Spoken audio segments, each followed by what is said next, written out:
Cam Whitmore's back. Finally back home where he was supposed to be originally. It all comes back to full circle, dude. It's the Dawkins theory of evolution. Will Dawkins, not that other dude. Washington Wizards, that's the crib. So, I mean, I've been going to the games since I was a little kid. Just having that memory is definitely a special place, you know, I have in my heart, you know, just going to games with my dad. But, I mean, that's the crib, so I gotta represent and just know that Washington Wizards, you know, still have this, you know, such a special place in my heart.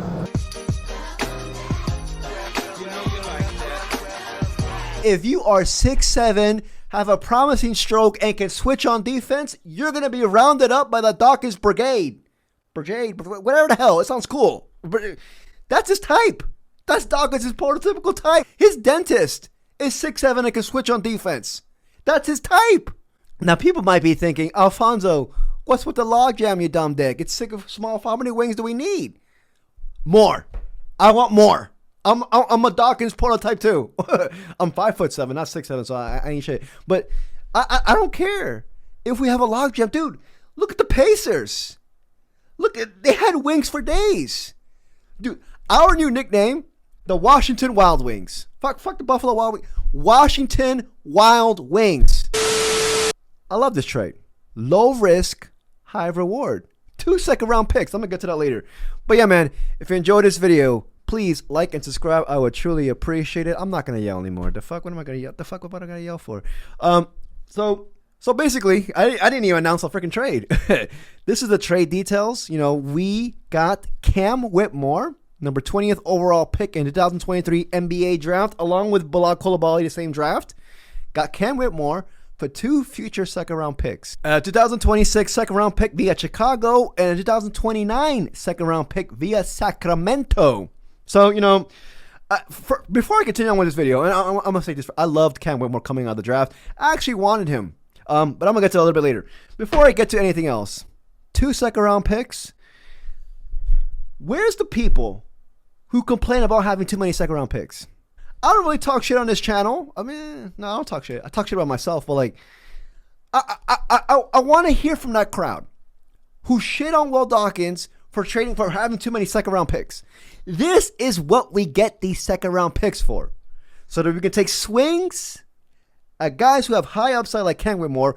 We can move up in the draft, you know, without giving up a first-round pick. Put them together like the Reggie Jackson trade, multiple second-round picks, and we get a late first now. Where's the crowd? I want to hear from this crowd, dude. I want you to stand up. Stand up. But if you're in the middle of the movie theaters, stand up. I don't give a fuck. If you're probably watching Wicked for the 4th time in a row. Stand up and say I'm sorry. Not to me. Fuck me. I don't to Will Dawkins.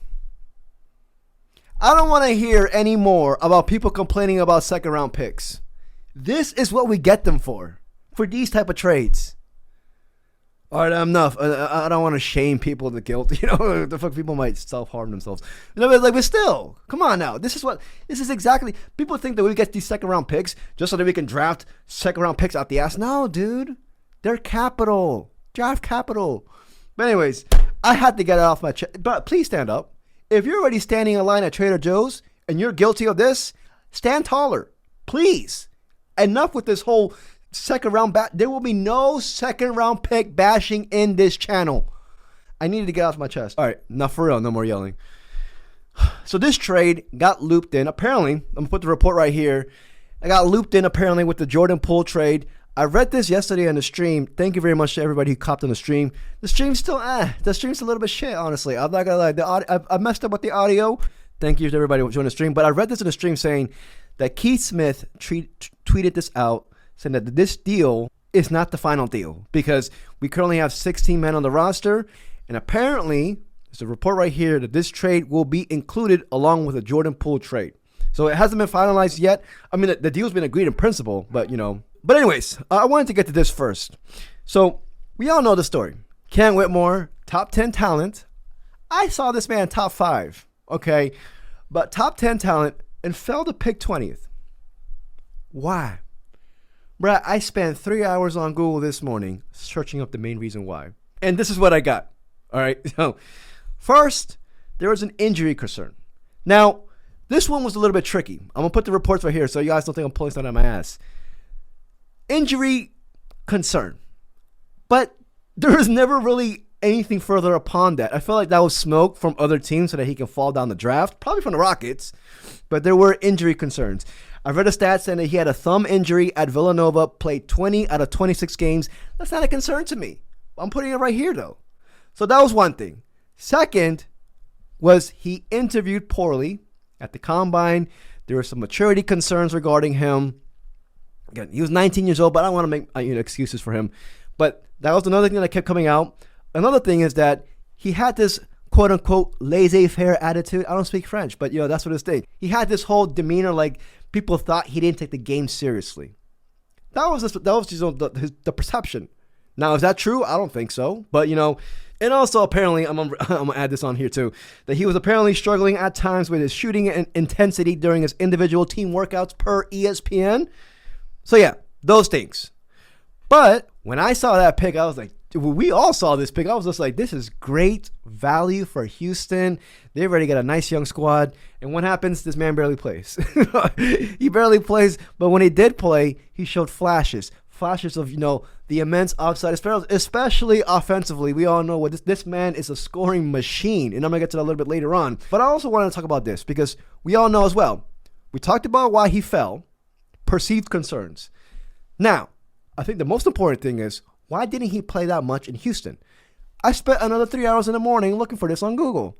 What exactly happened? Okay, so I couldn't find the Ime Udoka clips for talking about him. There was quotes, it was regarding just three things. Kind of the same things from college. First off, his playmaking ability. This man has tunnel vision. I would feel like that was like the main reason why he didn't play, but that was one of the reasons. I think the main reason why he didn't play is overall defensive mindset. Ime Udoka. If you're Ime Udoka is kind of like, well, Doc, if you ain't gonna switch on defense, motherfucker, you ain't gonna play. You're not gonna play. So his defensive, he needed to be locked in. That was number two. And third was his shot selection. This man's a bucket. This man's a walking bucket. But then again, he forced some shots up, and Ime Udoka didn't like that. Play within the system. And also, apparently, this year, there was I wouldn't say, I feel like I'm reading like a telenovela to you guys, you know what I mean? Oh shit, this happened on there. No. But I can't prove it up with videos, but I'm gonna prove it up with, articles here that I'm gonna post here. What happened was this year, Cam Whitmore kind of went back and forth with the Rockets and kind of went back and forth with Ime Udoka. Kinda. I'm not gonna sit here and say it was just a sort of nuisance on the team, but Cam Whitmore was discouraged with his playing time and his overall inconsistency playing. As one kind of should be, but then again, you got to earn it. I'm the cap, you got to earn it. I don't care how much upside you have to earn it, especially in a deep playoff team like the Rockets. Not deep playoff, a playoff team of the Rockets. They can be deep playoffs like this year. I don't want to offend them. But anyways, so he said this. This was an interview, and I'm going to put it right here. You've done enough to show that you deserve a consistent role and consistent minutes this year? No. What more do you think you need to do? Sure, I don't know. I really don't know. I have a lot of question marks for myself, just as you guys do too. But I have no idea. I don't know what other things I can do. Obviously, he looks discouraged. This was in January. He looks kind of like he's like, I'm out. I'm done. I ain't going to play with. He's not going to play me if I freaking put up 40.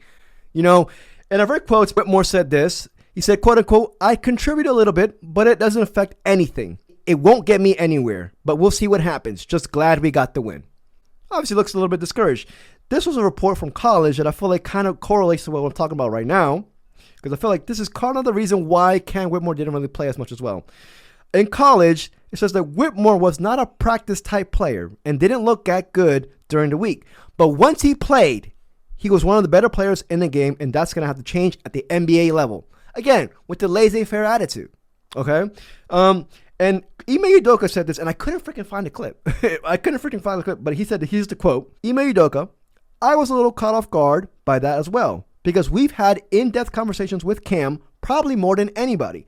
I am pretty clear with what is going to get you on the court and what's going to help you maintain a role. So I'll leave it at that. As far as that, but plenty of conversations. Okay. I'm not too, this is not no red flag. If I had a red flag, I'm not throwing it on this. I'm not, but it is something you have to raise. I'm not going to sit here and ignore the facts. Okay. So that's what happened. It looks like Ime Udoka wanted Cam Whitmore to produce at other levels besides offense, besides scoring. And rightfully so. The Rockets have plenty of talented scorers on their team. They don't need it, But Cam, I don't know. It looks like he didn't really adjust, or it looks like, I got to put myself in Cam's shoes. I'm just like, this man, I'm scoring freaking 20 when I'm a starter, and I'm going to give it that stat a little bit later on, and I can't get any freaking minutes. So it wasn't really a match made in heaven, but, anyways, I just wanted to share that with you guys, that you guys have that in notes. I want to read to you guys 2 stats regarding Cam Whitmore's time in Houston, all right, before I get to his overall stats. Cam Whitmore has the most points per minute by an active player off the bench, which 0.62. He leads DeAndre Hartner, Jonas Valanciunas, Jordan Clarkson due to just high-powered offenses off the bench. Like, you could see it. And then Cam Whitmore's stats as a starter with the Rockets is as follows. 20.2 points per game, 6.8 rebounds, 1.2 blocks on 54% from the field and 47% from the three. You can see the talent. His overall stats, his first year, 12.3 points in only 18 minutes. Last year, 9.4 points, a dip on only 16 minutes. Shooting splits, primarily shooting 36% from the three on a healthy amount of 4 attempts per game, 5 attempts in his rookie year. The one thing I want to note, though, coming out of college, this man had tunnel vision. He's not gonna contribute to playmaking. Only averaged 1 assist, 0.7 his first year, 1 assist last year. Just tossing it out there. There's not much really to show. The man played only 51 games last year. Started 3 games, 47 games his rookie year. There's not a huge sample to go off of. Overall, I want to go on his weaknesses. He's deemed as a streaky shooter. He needs to improve his free throw shooting as well. Again, may not be a natural playmaker, but we got other playmakers on the starting 5. But I don't think that will ever be his bread and butter. He can tend to be, over dribble at times. Which can lead obviously to turnovers. And he can be, again, he's just, as of right now, he's just undisciplined defensively. Great scorer off the dribble, immense athlete, 40.5-inch vertical. We saw his highlight reels. Like, the fuck? To me, it's one of the best dunk montages I saw on YouTube. It was good, like I said, a good rebounder for his size. He had stints since joining the NBA that caught the eyes of several NBA players. Like, this is a clip that I talked about on my stream that I said I was going to freaking find, and I found it. Took me hours, though. For Paul George talking about Cam Whitmore. Cam Whitmore from Houston. He's a player that I think is going to shake up some things in Houston and can be a star player. I saw stardom on both ends. He played hard on both ends. He can shoot it. He can handle. He's explosive. He was strong. He had a nastiness to him that you don't really see in a lot of super young guys. He's a name that I think, because he's a rookie, hasn't had much coverage on him, but he will be good, and he's good now. I love this trade, man. I love this trade. Low risk, high reward. Man's 20, about to be 21 in a couple days. Again, with the logjam and wings, I don't care. Let the best man win. That's my mentality. Let the best man win. Competition breeds greatness. I'm always going to say that. So, ideally, I'd like to think that Corey Kispert might be on the move. There was reports, another one came out today saying that Corey Kispert's still, available to be a trade. But, we don't know regarding that. But I love this trade, man. Gave up 2 second-round picks for a guy who could be in your rotation, could be a starter. We don't know yet. We don't know. In a season where it's going to be a lost season, let's be honest, it's going to be a lost season this upcoming year. We all know this, the most important thing, develop the young bucks and secure our pick, which is top 8 protected. That's the most important things, in my opinion, this upcoming season. Should hopefully get consistent minutes. I don't know if it's going to be 30 minutes per game. That's going to be up to him. But a local kid, DMV, Maryland kid, red line. If you know, you know. Maryland. I'm a Maryland kid too, so I love this. I want to read a couple shout outs though. So I'm not done with these reports. I have more reports, y'all. I want to give a shout out to the Rockets. Report came out basically saying that the Rockets ensured that they traded Cam Whitmore to a destination where they think he'll grow as a player. Much respect. Now I need to stand up. The fuck? I was telling people to stand up. I'm going to stand up. Much respect to the freaking Rockets. I love that. Much respect. I only still like that because I want to make sure I'm still in the video. You don't really see organizations do that, you know. Second, I want to give a shout out to the Phoenix Suns. Apparently, Cam Whitmore was included in the trade for Kevin Durant, and the Suns said, nah, I want those second round picks instead. And they opted for the second round picks that the Rockets offered instead of Cam Whitmore. I guess I should stand up again. The fuck, stand up again. Kudos to the Phoenix Suns. I don't know. Listen, I don't know if Phoenix is on the payroll for us. If they are, thank you. They are blessing. They are blessing us. You know, they took Bradley Beal. Now they let us get freaking Cam Whitmore. Overall assessment on this trade: A. Not A minus, not A plus. Complete A. 95 for all the math geeks. Love this trade. Hopefully it works out well with Cam Whitmore. I wanted him coming out of the draft in 2023. We got Bilal Coulibaly, and we got Cam Whitmore. Those are two of my dudes in the draft. Actually, no, those were my two dudes in the draft. We got them both. Now, we have this great environment, finally. We have great veterans to lead these young bucks. Shout out to Will Dawkins, man. Shout out to Will Dawkins. Lovely trade.